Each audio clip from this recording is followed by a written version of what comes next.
The smell of rotting leaves and stagnant water had penetrated my nostrils so deeply that it seemed to have become part of my very soul. September 1903 had been particularly humid in Louisiana, and the swamps seemed to come alive, exuding that primeval stench that made even the local Creoles wrinkle their noses in disgust. I had arrived in the town of La Forge following a telegram from Sheriff Boudreau, a man whose reputation was as grim as these cursed wetlands. My name is Ezekiel Crow, and after 20 years of hunting what ordinary people prefer not to notice, I had seen enough to know when local authorities summon a specialist from distant Chicago, things are bad. Very bad. The sheriff met me at the dock where the steamboat Mary Celeste was spitting out its last passengers into the suffocating heat of the late afternoon. Boudreau was a thin man of about 50, with eyes the color of swamp mud and a mustache he constantly adjusted with nervous finger movements. His uniform was soaked with sweat so thoroughly that white salt stains had formed on his back and underarms. "Mr. Crow?" His voice trembled barely perceptibly, but my trained ear caught that tremor. "Mr. Crow, thank the Lord you came. The matter is quite serious." I nodded, adjusting my heavy leather bag of tools. Inside, silver bullets clinked, blessed crosses, and something more serious, things most priests would prefer not to bless. "In the telegram you mentioned something about a man-eating crocodile," I said, following the sheriff across the creaking dockboards. Each of our steps echoed dully in the water below, where indefinite shadows swam between the pilings. "But judging by your face, an ordinary gator isn't involved here." Boudreau stopped so abruptly that I nearly collided with him. He turned around, and I saw his Adam's apple jerk as he swallowed. "Mr. Crow," he wheezed, "in the last month, we've lost seven good people."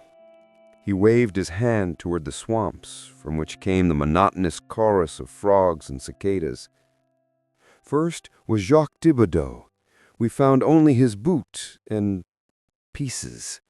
Then Marie Boucher disappeared while gathering moss. Her mother still screams at night." We walked down the town's main street past tilting houses on stilts and small shops where dusty windows displayed canned goods and rolls of fishing nets. The locals followed us with their eyes, not curious, but cautious, as if we were harbingers of even greater trouble. "What about the witnesses?" I asked, noting how some of the old men crossed themselves at our appearance. "That's the just thing." Boudreau nervously adjusted his mustache again. "There are witnesses. Old Clement saw something drag Pierre Leblanc right off his boat. He said this creature was the size of a barge, and its eyes—" The sheriff fell silent, stopping before a small building with a sign reading Sheriff's Office. "What about the eyes?" I insisted. "They glowed in the dark like lanterns, and they looked human-like. Clement swore on his late mother's Bible that this creature looked at him and smiled." Inside the office, there was a smell of tobacco and fear, that specific odor that appears when people have lived in constant anxiety for too long. A map of the swamps hung on the wall, riddled with red crosses. Too many crosses for such a small town. Boudreau poured himself whiskey from a dusty bottle and offered me some. I declined. Alcohol clouds the senses, and in my profession, that's tantamount to death. The sheriff drank it in one gulp and heavily sank into a creaking chair. "Mr. Crow," he said, looking out the window at the slowly setting sun, "Mr. Crow, I was born in these parts, My grandfather told stories about the swamps that made children hide under their blankets. But what's happening now? He shook his head. This is something else, something ancient. I took out my notebook and pencil from my bag. Records, the foundation of my work. Details that seem insignificant often prove to be the key to understanding the nature of the threat. Tell me more about the attack locations, I requested, opening the notebook to a clean page. The pencil in my fingers trembled slightly, not from fear, but from anticipation. After 3 months of idleness in Chicago, I craved a real case. All the attacks occurred within a mile radius of the old Choctaw Indian cemetery. Boudreaux approached the map and pointed to a spot marked with a black circle. There, where the swamp is deepest. A cursed place, Mr. Crow. Even the locals avoid it. Has anyone tried to investigate there since the attacks began? Someone did. 2 weeks ago, I sent my deputy, Joe Fontenot, with 3 volunteers. The sheriff's voice became even quieter. Only Joe returned, and he returned different. Different how? Boudreaux opened the door to the back room. From there came the sound of measured swaying, the creak of floorboards under someone's footsteps, back and forth, like the pendulum of a broken clock. Joe, the sheriff called, we have a visitor. A man of about 30 emerged from the room, once strong and ruddy, but now pale as a sheet. His eyes darted about, not focusing on anything specific, and his hands trembled with the fine shake of an alcoholic or someone who had experienced severe trauma. But what struck me most was something else. He didn't blink. He didn't blink at all, as if his eyelids had forgotten their purpose. Joe, the sheriff called, tell Mr. Crow what you saw in the swamp. Fontenot looked at me, and I felt a cold shiver run down my spine. In his gaze was emptiness, but not madness, rather bottomless horror, as if he had glimpsed something that forever changed his understanding of reality. Stars, he whispered.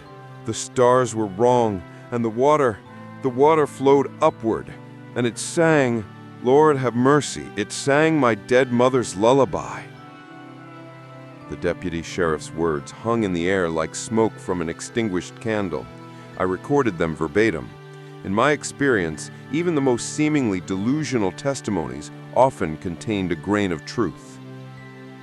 Mr. Fontenot, I said carefully, could you show me this place tomorrow morning? Joe shook his head sharply, and his trembling intensified. Won't go, never going. Better to hang myself than return there again. He looked at the sheriff with pleading eyes. Please, Etienne, don't make me go there. The sheriff put his hand on the deputy's shoulder, and the man flinched as if from an electric shock.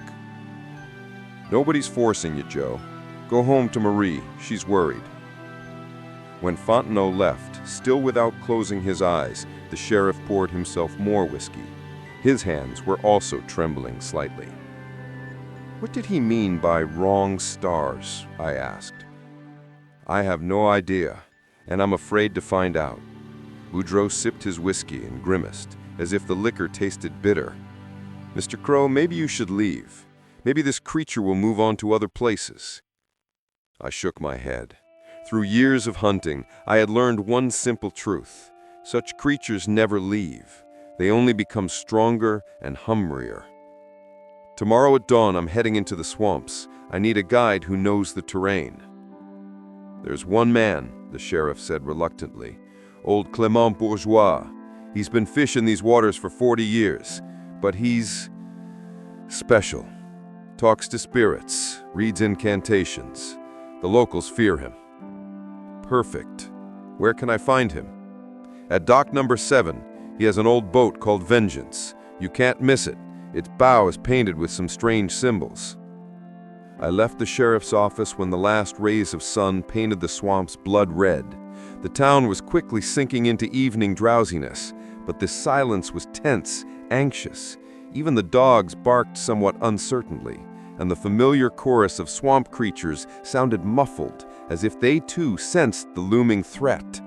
The Pearl of Bayou Inn greeted me with creaking floorboards and the smell of mold. The hostess, a hefty Creole woman named Madame Thibault, led me to a room upstairs, never ceasing to cross herself and mumble prayers in a mixture of French and Creole. "You're a monster hunter, aren't you?" she asked, setting a kerosene lamp on the dresser. The flame danced, casting bizarre shadows on the faded wallpaper. "One could say that," I replied, examining the room.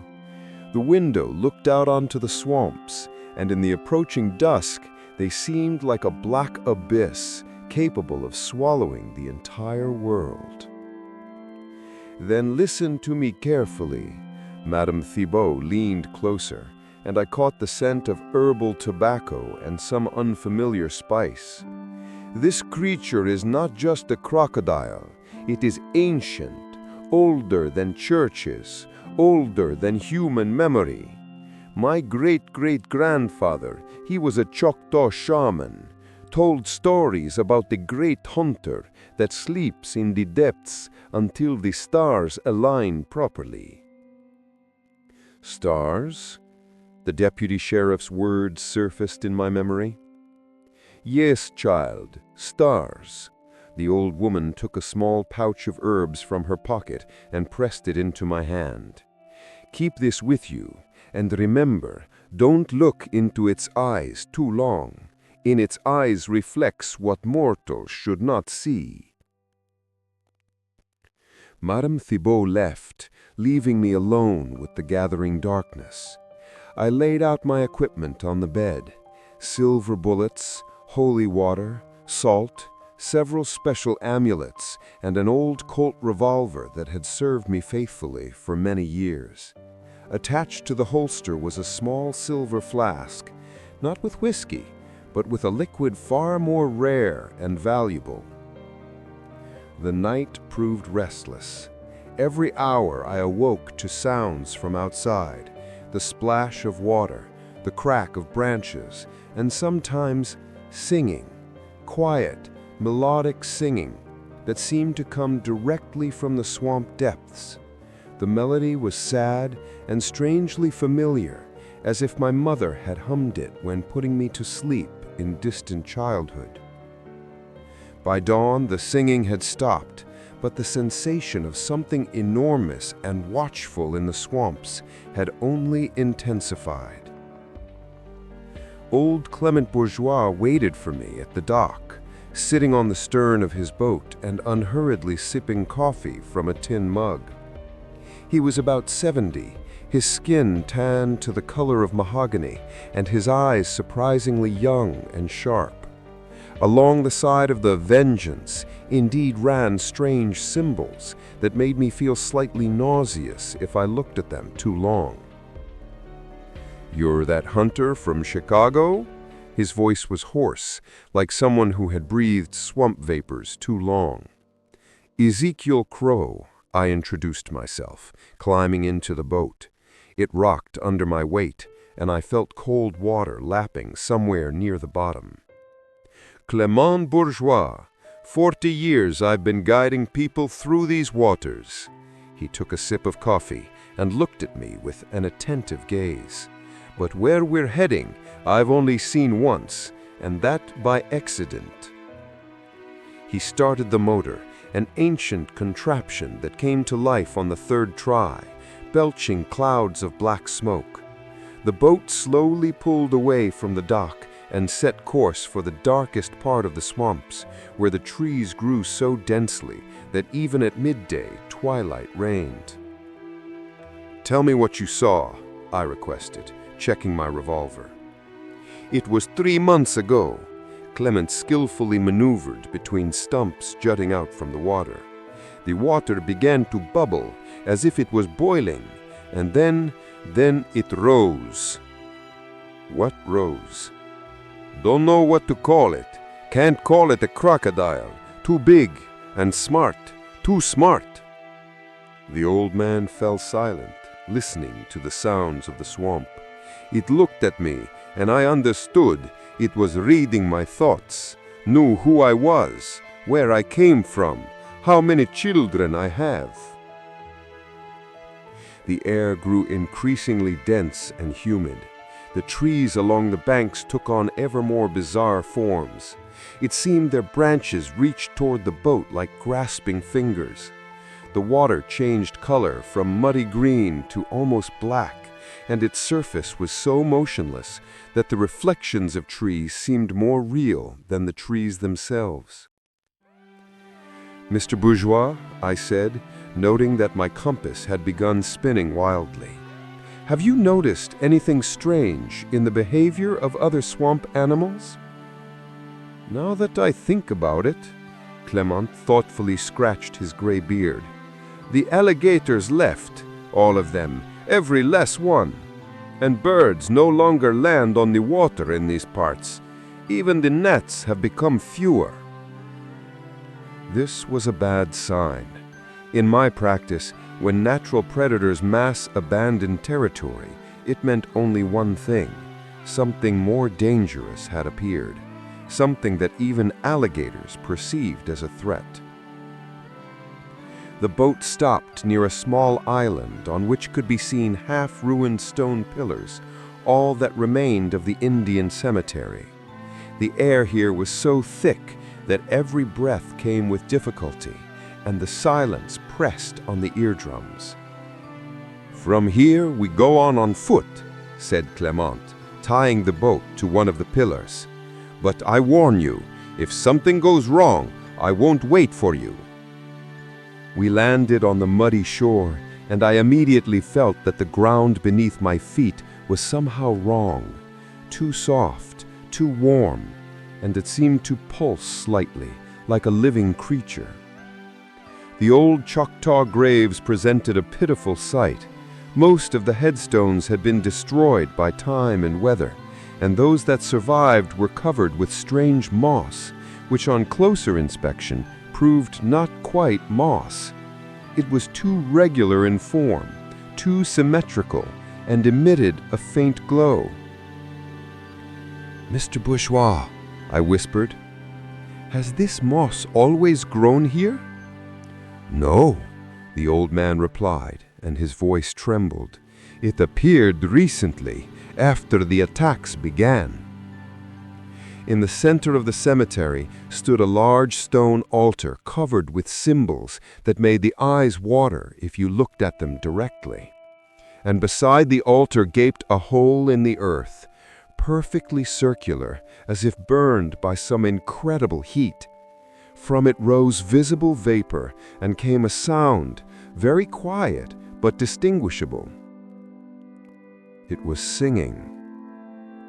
"Lord Jesus," Clement whispered, crossing himself. "She's there, below." I approached the edge of the hole and peered down. The depth was indeterminate. It seemed the hole descended to the very center of the earth. But something in that blackness stirred, something enormous and ancient. And then it looked at me. Eyes opened in the depths, two yellow fires the size of wagon wheels. And in those eyes was not simply intelligence. In them was memory. Memory of the world as it had been millions of years ago, when the stars stood differently, and creatures walked the earth that considered humans no more than curious insects. The singing intensified, and now I distinguished words, not English, not French, not Creole. This was a language older than all human tongues, a language spoken when the oceans were young. "We must leave," Clement croaked, grabbing my sleeve. "Right now." But it was too late. The earth shook, and from the hole began to rise a shadow. Not the creature itself, not yet, only its shadow. But even this shadow was the size of an entire house. The water in the swamp around the island began to boil and bubble, and the moss on the gravestones glowed brighter. I drew my revolver and fired a silver bullet into the shadow. The bullet passed through it like smoke and disappeared somewhere into the swamp darkness. The shadow laughed. The sound was like the crack of breaking bones. "Run!" I shouted to Clement, but the old man stood petrified, staring into the yellow eyes in the depths of the hole. The shadow began to take more concrete form. I saw an enormous scale-covered head, jaws full of teeth the size of knives, and something else, something that should not have existed in our world. Additional appendages growing from the creature's back, tentacles or something of the sort, crowned with small heads bearing their own eyes. But the most terrible thing was something else. Around the creature's scaly neck hung an amulet, an human amulet of silver and turquoise, the kind worn by the Choctaw Indians, and this amulet glowed with the same unnatural light as the moss on the graves. "Clement!" I grabbed the old man by the shoulders and shook him. "We have to go!" He blinked as if awakening and nodded. We rushed toward the boat, but the ground beneath our feet became soft like quicksand. Every step required enormous effort, and behind us came the increasingly loud laughter of the creature. We reached the boat just as the creature finally rose completely from the hole. I didn't look back. Survival instinct suggested that to see it in its entirety meant losing one's sanity. But its reflection in the dark swamp water was horrifying enough. Clement started the motor on the first try. Apparently fear had given him strength. The boat lurched forward, but behind us came a splash of such force that the wave nearly capsized our vessel. "It's coming after us!" Old Man shouted, not turning around. I couldn't help myself and looked back. What I saw haunts me still in nightmares. The creature swam after us underwater, and its size was wrong. It was too large for this swamp, too large for this world. It seemed that space curved around it, and the laws of physics ceased to function. And it sang. It sang the same lullaby I had heard at night in the inn, and the longer I listened, the more I wanted to stop the boat and descend to it in the water. "Don't listen!" Clement hurled the empty coffee mug at me. "Cover your ears!" I took out the pouch of herbs that Madame Thibault had given me and poured the contents into my palm. The spicy scent somewhat muffled the effect of the singing, but not completely. The creature was approaching. The boat burst onto shallow water near the town itself, and the motor died, striking something underwater. We jumped into knee-deep water and ran toward shore. Behind us came a deafening roar, a sound that cracked windows in nearby houses. But the creature did not follow us. It stopped at the boundary of deep water, and its yellow eyes looked at us with something resembling curiosity. And then it slowly submerged and disappeared. We reached the sheriff's office soaked, frightened, and shaken by what we had seen. Boudreau poured us whiskey, and this time I did not refuse. "What was that?" the sheriff asked in a trembling voice.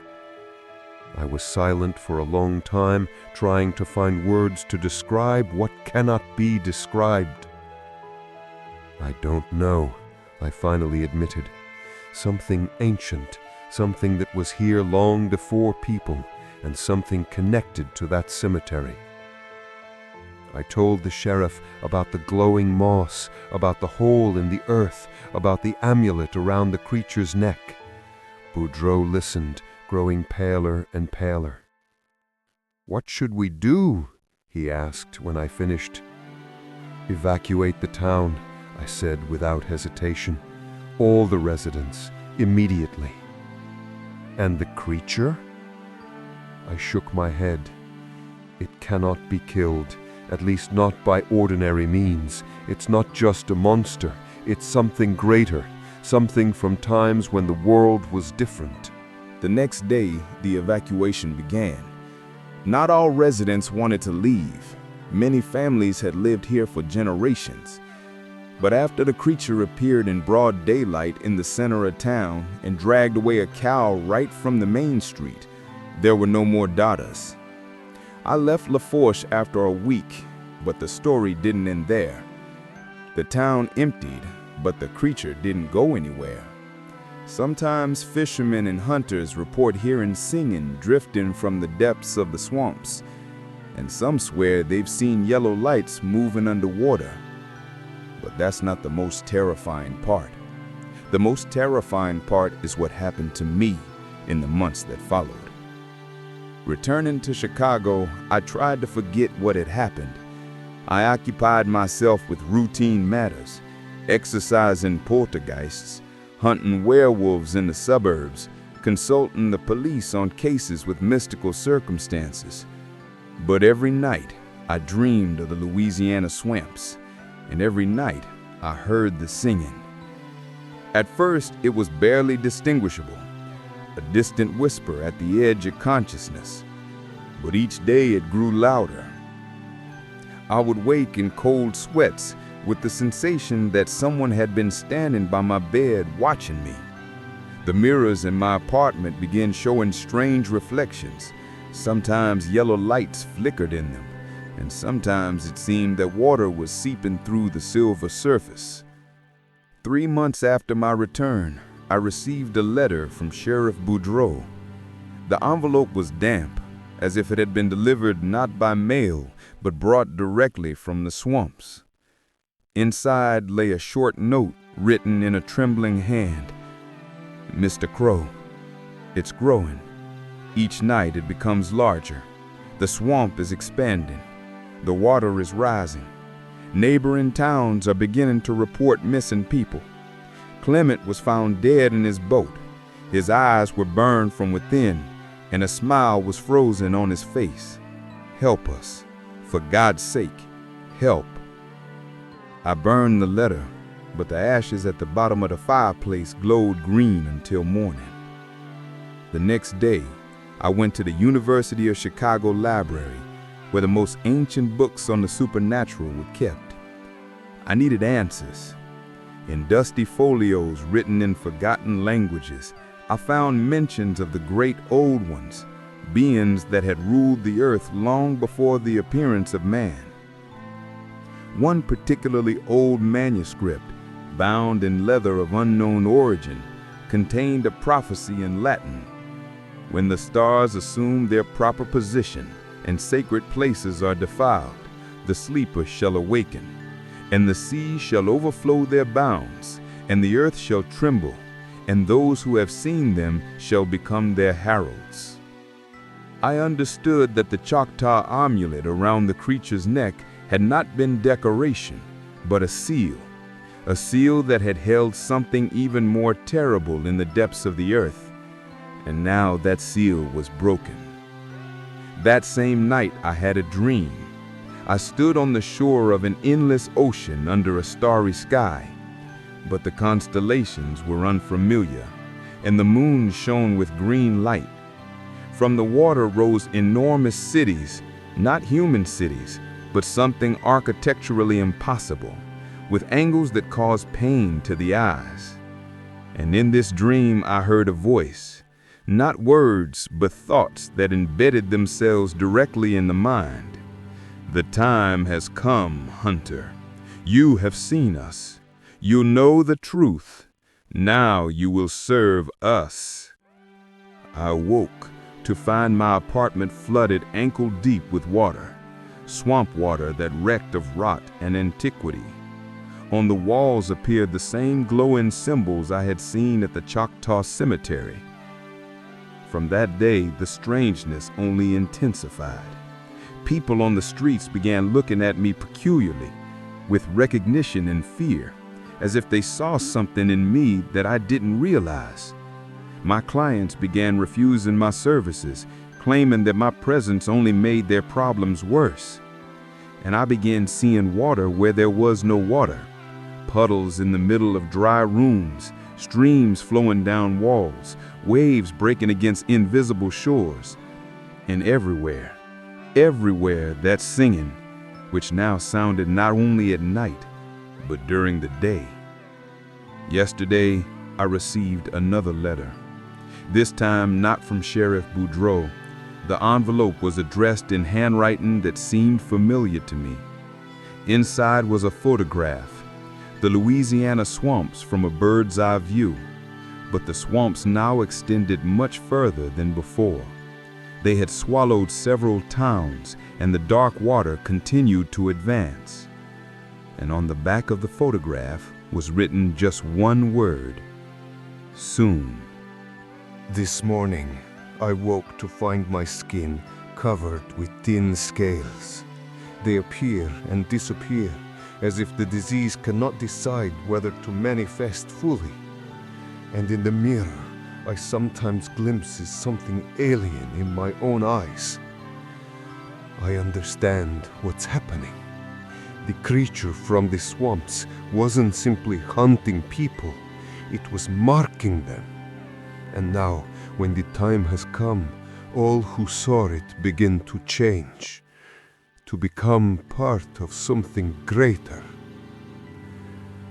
I write these lines sitting in a train heading south. I don't know why I'm going. My legs carry me by themselves, as if someone else controls my body. In my pocket lies a ticket to New Orleans that I don't remember buying. The singing grows louder with each mile, and outside the car window flash landscapes that become ever more humid, ever more green. Soon I will see the swamps again. Soon I will meet what awaits me there. And most terrifying of all is that part of me, the part that is no longer quite human, eagerly awaits this meeting. If someone finds these records, don't try to search for me. And whatever happens, don't approach the Louisiana swamps, especially if you hear singing, because the singing is a call, and those who answer the call never return the same. The train is slowing down. Ahead appear the lights of a city, but these are not ordinary lights. They flicker with green light like the eyes of the creature in the depths of the swamp hole. The time has come. The records end here. The last page is stained with something that looks like swamp mud, but upon closer inspection proves too dark, too viscous, and it glows faintly in the darkness.